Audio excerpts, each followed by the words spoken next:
شهادة إشعار بإسداء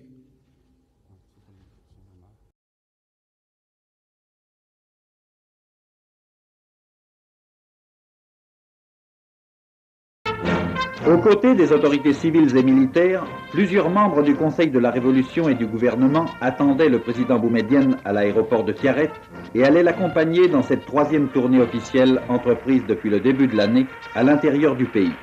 Cette tournée permettra au président Boumedienne de visiter Tiaret et sa région, d'avoir de fructueux contacts avec les cadres locaux, de s'adresser directement à la population et d'apprécier les nombreuses réalisations de ce département pilote. C'est ainsi qu'au club hippique Émir Abdelkader de Tiaret, le président Boumedienne a assisté à des compétitions qui ont mis en valeur les grandes qualités des chevaux de ce centre. Le même jour, le président du Conseil de la Révolution présidait à Tiaret un important meeting populaire. Après que le préfet du département ait souhaité la bienvenue à la délégation présidentielle, M. Kaïd Ahmed, ministre des Finances, passait en revue les problèmes propres au département. Le président Boumedienne prononçait ensuite un important discours au cours duquel il traitait des problèmes compliqués qui se posent fatalement à tout pays durant la période d'édification, surtout si celui-ci a, comme le nôtre, connu 130 ans de régime colonial, puis subi les méfaits d'une guerre dévastatrice. Le lendemain, à la salle des fêtes de Tiaret, le président du Conseil de la Révolution rappelait aux cadres du département leur rôle dans la construction du pays et définissait les devoirs qu'implique la responsabilité à quelque échelon qu'elle se situe. Les membres de la délégation présidentielle devaient assister ensuite à une fantasia, au cours de laquelle ils ont pu apprécier l'audace des cavaliers de la région.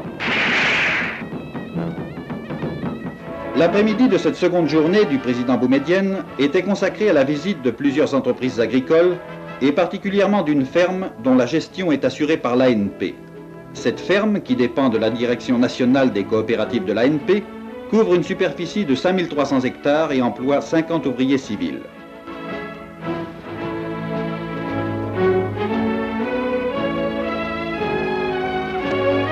La troisième journée du voyage présidentiel a été d'abord marquée par la visite de Heinz Runa à Chotel-Chergui, où 3 stations de pompage débitent actuellement 3000 litres d'eau par seconde.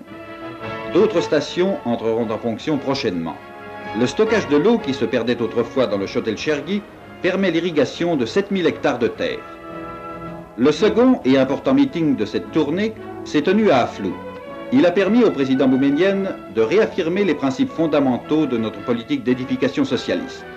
Notre révolution, a-t-il dit, s'appuie sur les masses laborieuses. Elle vise à la construction d'une société heureuse où la parole appartiendra aux fellahs et aux travailleurs. Avant de quitter Aflou, la délégation présidentielle a visité les installations de l'important centre artisanal de la ville. Ainsi prend fin une tournée qui illustre le désir du gouvernement de multiplier les contacts avec tous les éléments de la population.